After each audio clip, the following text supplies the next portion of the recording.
सुबह के ठीक 11 बजे शहर के सबसे बड़े 5 सितारा होटल में एक बुजुर्ग साधारण कपड़े पहने धीरे धीरे होटल की ओर बढ़ रहे थे। उनका नाम था रघुनाथ।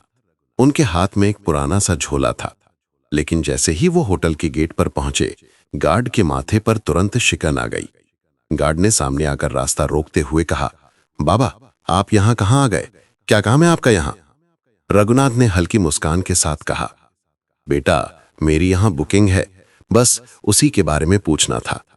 गार्ड ने हंसते हुए अपनी साथी से कहा, अरे देखो तो बाबा कह रहे हैं इनकी यहाँ बुकिंग है। गार्ड ने फिर रघुनाथ से कहा, बाबा देखो आपसे जरूर कोई गलती हुई है, शायद आपको किसी ने गलत पता दे दिया है, क्योंकि ये होटल बहुत ही लग्जरी है। बड़े बड़े बाबू लोग आते हैं यहाँ, कोई आम आदमी इसको अफोर्ड नहीं कर सकता। इतने में होटल की रिसेप्शनिस्ट निशा सिंह ने ये बातचीत सुन ली।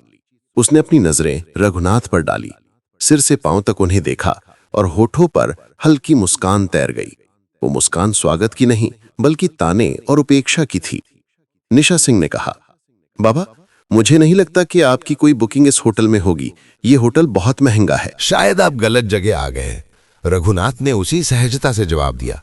बेटी एक बार चेक तो कर लो, शायद मेरी बुकिंग यहीं हो। निशा सिंह ने लापरवाही से कंधे उचकाए और कहा, ठीक है बाबा, इसमें समय लगेगा, आप वेटिंग एरिया में जाकर बैठ जाइए। रघुनाथ ने सिर हिलाया और धीरे धीरे वेटिंग एरिया की ओर बढ़े। लॉबी में मौजूद कई गेस्ट उन्हें अजीब नजरों से घूर रहे थे। किसी ने धीरे से कहा, लगता है मुफ्त का खाना खाने आया है। कोई और बोला, इसकी तो औकात भी नहीं है कि यहाँ का एक गिलास पानी भी खरीद सके। रघुनाथ ने यह सब सुन लिया, लेकिन वो चुप रहे। वो कोने में रखी एक कुर्सी पर बैठ गए, झोला जमीन पर रखा और दोनों हाथ छड़ी पर टिकाकर खामोश बैठे रहे। लॉबी का माहौल अजीब हो चुका था। लोग चाय और कॉफी के चुस्कियां लेते हुए उन्हीं की तरफ इशारा करके बातें बना रहे थे। किसी छोटे बच्चे ने अपनी मां से मासूमियत से पूछा, मम्मी ये बाबा यहां क्यों बैठे हैं? ये तो होटल वाले जैसे नहीं दिखते। मां बच्चे से बोली, बेटा सब किस्मत की मार है, जब किस्मत साथ न दे तो हर किसी की सुननी पड़ती है।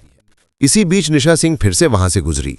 उसने अपने साथी स्टाफ से कहा, पता नहीं मैनेजर साहब क्या कहेंगे, ऐसे लोगों को यहां बैठाना भी रिस्क है, होटल की इमेज खराब हो रही है। साथी ने हंसते हुए कहा, कोई बात नहीं, कुछ देर बाद ये खुद ही उठकर चला जाएगा। रघुनाथ ये सब सुन रहे थे, पर वो एक शब्द न कह सके। वो सिर्फ इंतजार कर रहे थे कि कोई उनकी बात सुने। 1 घंटे तक वो यूं ही बैठे रहे, कभी घड़ी देखते, कभी रिसेप्शन की तरफ नजर डालते। उन्हें उम्मीद थी कि कोई आएगा और कहेगा, हाँ बाबा आपकी बुकिंग है, लेकिन ऐसा नहीं हुआ। रघुनाथ ने धीरे से कुर्सी का सहारा लिया और खड़े हो गए। उन्होंने रिसेप्शन की तरफ देखा और कहा, बेटी अगर तुम व्यस्त हो तो अपने मैनेजर को बुला दो, मुझे उनसे भी कुछ जरूरी बात करनी है। निशा सिंह ने मन ही मन सोचा, अब इसे मैनेजर से भी मिलना है। फिर अनमने ढंग से फोन उठाया और होटल मैनेजर समरेंद्र सिंह को कॉल लगाया। उसने कहा, सर एक बुजुर्ग आपसे मिलना चाहते हैं। समरेंद्र सिंह ने दूर से रघुनाथ को देखा और फोन पर हंसते हुए कहा, क्या ये हमारे गेस्ट हैं या बस ऐसे ही चले आए हैं? मेरे पास अभी टाइम नहीं है, इन्हें बैठने दो, थोड़ी देर में खुद ही चले जाएंगे। निशा सिंह ने वही आदेश दोहराया और रघुनाथ को और थोड़ी देर बैठने का आदेश दिया। रघुनाथ ने गहरी सांस ली और फिर से उसी कोने की कुर्सी पर बैठ गए। सारी नजरों का बोझ उनके कंधों पर था, लेकिन उनकी आंखों में अब भी वही सब्र था, मानो कह रहे हों, सच को छिपाया जा सकता है पर रोका नहीं जा सकता। लॉबी में रघुनाथ अब भी बैठे थे। समय धीरे धीरे बीत रहा था, लेकिन उनके लिए हर मिनट किसी पहाड़ की तरह भारी हो रहा था। इसी बीच रिसेप्शनिस्ट निशा सिंह दोबारा उनके पास आई। उसने रूखी आवाज में कहा, बाबा आपको थोड़ा और इंतजार करना पड़ेगा, मैनेजर साहब अभी भी बिजी हैं। रघुनाथ ने मुस्कुराकर सिर हिलाया और बोले, ठीक है बेटी, मैं इंतजार कर लूंगा। उसी समय होटल का मैनेजर समरेंद्र सिंह अपने केबिन में बैठा हुआ किसी विदेशी क्लाइंट से फोन पर बातें कर रहा था। उसके चेहरे पर घमंड साफ झलक रहा था। फोन रखते ही रिसेप्शन से निशा सिंह का दोबारा कॉल आया। निशा सिंह ने कहा, सर वो बुजुर्ग अब भी लॉबी में बैठे हैं, आप एक बार उनसे मिल लीजिए। समरेंद्र सिंह ने हंसते हुए कहा, बैठा रहने दो, थोड़ी देर में थक जाएगा और खुद ही चला जाएगा, मेरे पास ऐसे फालतू लोगों के लिए वक्त नहीं है। तभी वहां एक छोटा कर्मचारी आया, नाम था आदित्य। वो होटल का बेल बॉय था। उसने रघुनाथ को देखा। लॉबी में सब उनका मजाक उड़ा रहे थे, लेकिन आदित्य की आंख में उनके लिए सम्मान था। वो धीरे से पास आकर बोला, बाबा आप कब से बैठे हैं, क्या किसी ने आपकी मदद नहीं की? रघुनाथ ने मुस्कुराकर उसकी ओर देखा और कहा, मैं मैनेजर से मिलना चाहता हूं, पर लगता है वो व्यस्त है। आदित्य का चेहरा कस गया। वो बोला, बाबा आप चिंता मत करो, मैं अभी उनसे बात करता हूं। रघुनाथ ने सिर हिलाया। तुम्हारा बहुत धन्यवाद, भगवान तुम्हें सुखी रखे। आदित्य तेज कदमों से मैनेजर के केबिन की ओर गया। दरवाजे पर पहुंचते ही उसने नॉक किया और अंदर चला गया। समरेंद्र सिंह ने इशारे से पूछा, क्या बात है? आदित्य ने आदर से कहा, सर, लॉबी में एक बुजुर्ग बैठे हैं, वो आपसे मिलना चाहते हैं। समरेंद्र सिंह ने भौएं चढ़ाई और ठंडी आवाज में बोला, आदित्य, तुम्हें कितनी बार कहा है कि फालतू लोगों से दूर रहो। वो कोई गेस्ट नहीं है, शायद भूला भटका कोई आया है। आदित्य ने धीरे से कहा, लेकिन सर, उन्होंने कहा है कि उन्हें आपसे जरूरी बात करनी है। समरेंद्र सिंह हंस पड़ा। अरे जरूरी बात? तुम्हें अंदाजा भी है यहां कितने करोड़ों का कारोबार होता है और तुम मुझे ऐसे बाबा से मिलवाना चाहते हो? आदित्य चुप रहा, लेकिन अंदर से दुखी था। उसने सोचा, इंसान को उसकी शक्ल देखकर कैसे ठुकराया जा सकता है? क्या बड़े पद पर बैठने से किसी को इंसानियत भूल जानी चाहिए? समरेंद्र सिंह ने सख्त आवाज में कहा, आदित्य, तुम अपना काम करो, यह मामला तुम्हारे बस का नहीं है। आदित्य ने सिर झुकाया और बाहर चला आया। लॉबी में लौटते ही उसने रघुनाथ की ओर देखा। उनकी आंखों में धैर्य अब भी था। आदित्य उनके पास बैठ गया और बोला, बाबा, मैंने कोशिश की, लेकिन मैनेजर साहब अभी नहीं मिलना चाहते। रघुनाथ ने मुस्कुराकर उसके कंधे पर हाथ रखा और बोले, कोई बात नहीं बेटा, तुमने कोशिश की, यही मेरे लिए काफी है। आदित्य की आंखें भर आई। उसे महसूस हुआ कि ये बुजुर्ग कोई आम इंसान नहीं है। उनकी सादगी में एक अजीब सी ताकत छिपी थी। लॉबी का माहौल अब और भी भारी हो चुका था। लोगों के ताने और ठहाके, रघुनाथ की खामोशी और आदित्य की बेचैनी सब मिलकर एक अजीब तस्वीर बना रहे थे। करीब 1 घंटा बीत चुका था। रघुनाथ अब भी उसी कुर्सी पर बैठे थे। उन्होंने धीरे से आंखें बंद की और सोचा, धैर्य रखना ही असली ताकत है। लेकिन अब समय आ गया है कि सच्चाई सामने आए। होटल की घड़ी ने 12:30 बजाए। रघुनाथ अब और चुपचाप बैठ नहीं पाए। उन्होंने धीरे से अपनी छड़ी उठाई, झोला कंधे पर टांगा और रिसेप्शन की तरफ बढ़ गए। लॉबी में बैठे कई लोगों ने फिर से ताने कसे, देखो देखो, बाबा अब मैनेजर से लड़ने जा रहे हैं। रिसेप्शन पर खड़ी निशा सिंह ने उन्हें आते देखा। उसने झुंझुल कर कहा, बाबा, आपको कहा था ना, इंतजार कीजिए, मैनेजर अब भी बिजी हैं। रघुनाथ ने उसकी ओर देखा और नरम आवाज में बोले, बेटी, बहुत इंतजार कर लिया, अब मैं खुद ही उनसे बात कर लूंगा। इतना कहकर रघुनाथ सीधा मैनेजर समरेंद्र सिंह के केबिन की ओर बढ़े। लॉबी में खामोशी छा गई। सबकी नजर उसी तरफ टिक गई। हर कोई देखना चाहता था कि आगे क्या होने वाला है। जैसे ही रघुनाथ ने केबिन का दरवाजा खोला, समरेंद्र सिंह अपनी घूमने वाली कुर्सी पर अकड़ के साथ बैठा था। उसने भौहें चढ़ाते हुए कहा, हाँ बाबा, बताइए, इतना शोर क्यों मचा रखा है? क्या काम है आपको? रघुनाथ ने धीरे से झोला खोला और उसके अंदर से एक लिफाफा निकाला। उसे आगे बढ़ाते हुए बोले, ये मेरी बुकिंग और होटल से जुड़ी कुछ डिटेल हैं, कृपया एक बार देख लीजिए। समरेंद्र सिंह ने हंसते हुए लिफाफा हाथ में लिया, लेकिन खोले बिना ही टेबल पर पटक दिया। उसकी हंसी में अहंकार साफ झलक रहा था। उसने कहा, बाबा, जब किसी इंसान की जेब में पैसे नहीं होते तो उसे बुकिंग जैसी बड़ी बड़ी बातें करना बिल्कुल बेकार है। मुझे आपके जैसे लोगों की शक्ल देखकर ही पता चल जाता है कि आपके पास कुछ नहीं है। ये होटल आपके बस का नहीं है। बेहतर होगा आप यहां से चले जाएं। रघुनाथ ने उसकी आंखों में देखा। उनकी आवाज अब गहरी और गंभीर हो चुकी थी। उन्होंने कहा, बेटे, बिना देखे कैसे तय कर लिया? एक बार इन कागजों को देख तो लो। सच्चाई अक्सर वैसी नहीं होती जैसी दिखती है। समरेंद्र सिंह कुर्सी पर पीछे झक गया और जोर से हंसते हुए बोला, बाबा, मुझे किसी कागज को देखने की जरूरत नहीं है। मैं सालों से इस होटल को संभाल रहा हूं। लोगों की शक्ल देखकर ही पहचान लेता हूं कि किसकी क्या औकात है। आपकी शक्ल कहती है आपके पास कुछ भी नहीं है। ये सुनकर लॉबी में बैठे कुछ गेस्ट भी हंसने लगे।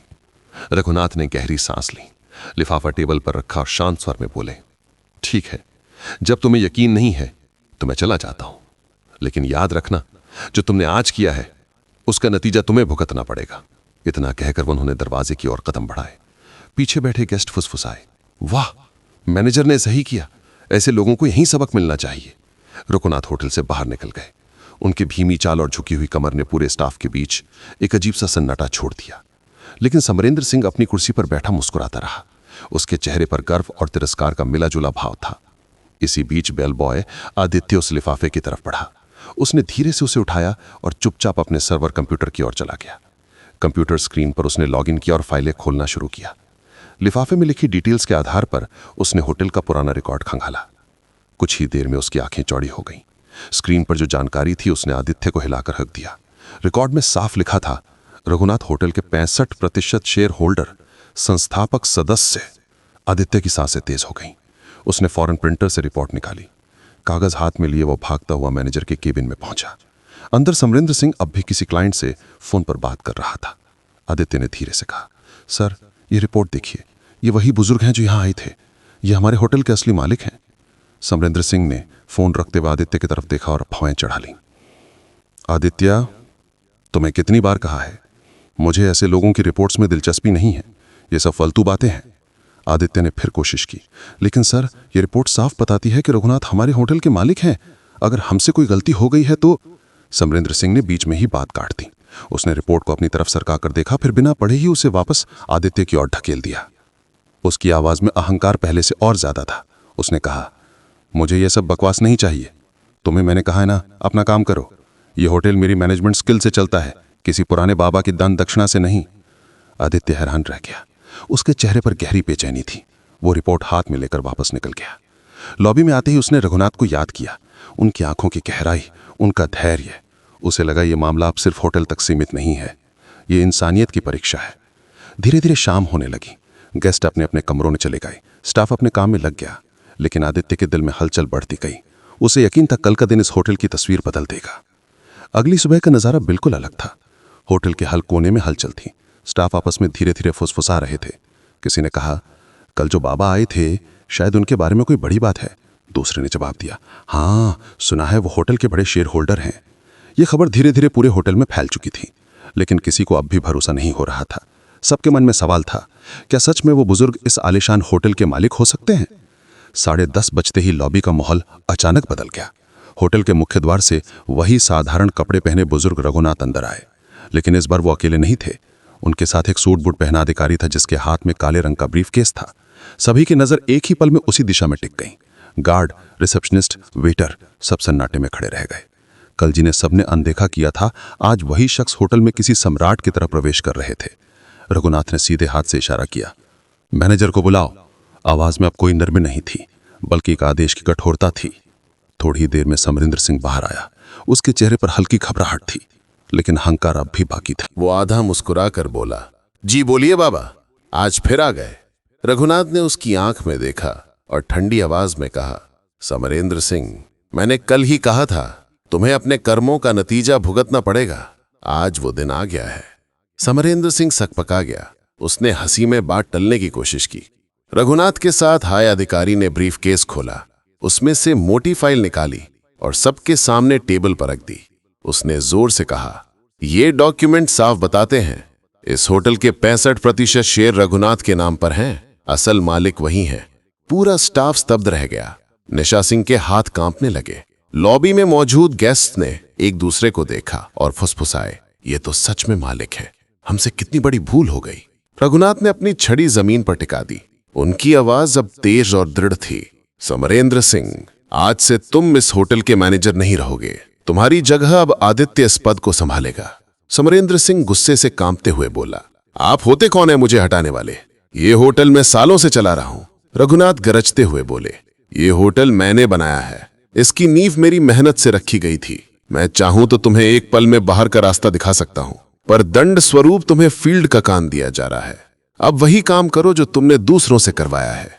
रघुनाथ ने आदित्य को पास बुलाया। उन्होंने उसके कंधे पर हाथ रखते हुए कहा, तुम्हारे पास धन नहीं था, लेकिन दिल में इंसानियत थी। यही असली काबिलियत है, इसलिए तुम इस पद के हकदार हो। आदित्य की आंखों से आंसू बह निकले। वो भावुक होकर बोला, साहब, मैंने तो बस इंसानियत निभाई थी। रघुनाथ मुस्कुराए, यही सबसे बड़ी योग्यता है बेट। फिर उन्होंने रिसेप्शनिस्ट निशा सिंह की ओर देखा। उनकी नजर इतनी कठोर थी कि निशा सिंह कांप गई। रघुनाथ बोले, निशा, तुम्हारी ये गलती पहली है, इसलिए तुम्हें माफ कर रहा हूं, लेकिन याद रखना, इस होटल में कभी किसी को उसके कपड़ों से मत आंकना। हर इंसान की इज्जत बराबर है। निशा सिंह ने हाथ जोड़ लिया और रोते हुए कहा, मुझे माफ कर दीजिए, आगे से ऐसा कभी नहीं होगा। रघुनाथ ने चारों तरफ देखा और ऊंची आवाज में कहा, सुन लो सब लोग, ये होटल सिर्फ अमीरों का नहीं है। यहाँ इंसानियत ही असली पहचान होगी। जो भी अमीर गरीब का फर्क करेगा वो इस जगह पर रहने लायक नहीं होगा। लॉबी में मौजूद गेस्ट्स ने जोरदार तालियां बजाईं। हर कोई रघुनाथ को सम्मान की नजरों से देख रहा था। जो कल तक उन्हें तुच्छ समझ रहे थे, आज वही उनके आगे झुक गए। रघुनाथ ने अंत में कहा, असली अमीरी पैसे में नहीं, सोच में होती है। अगर सोच बड़ी हो तो इंसान खुद ही बड़ा बन जाता है। इतना कहकर वो अधिकारी के साथ होटल से बाहर निकल गए। पीछे खड़े स्टाफ और गेस्ट्स देर तक उनकी ओर देखते रहे और मन ही मन सोचते रहे, मालिक ऐसा होना चाहिए जो दूसरों को उनकी इंसानियत से पहचाने, ना कि उनके कपड़ों से। उस दिन के बाद होटल का माहौल पूरी तरह बदल गया। स्टाफ अब हर गेस्ट के साथ सम्मान से पेश आता। लोग कहते, रघुनाथ ने सिर्फ होटल नहीं बनाया बल्कि इंसानियत की नींव भी रखी। दोस्तों, अगर आपको ये कहानी पसंद आई हो तो प्लीज इसे लाइक करें और ज्यादा से ज्यादा लोगों तक शेयर करें और हमारे चैनल को सब्सक्राइब करना बिल्कुल न भूलें, ताकि ऐसी ही दिलचस्प और दमदार कहानियां आपको मिलती रहे। धन्यवाद।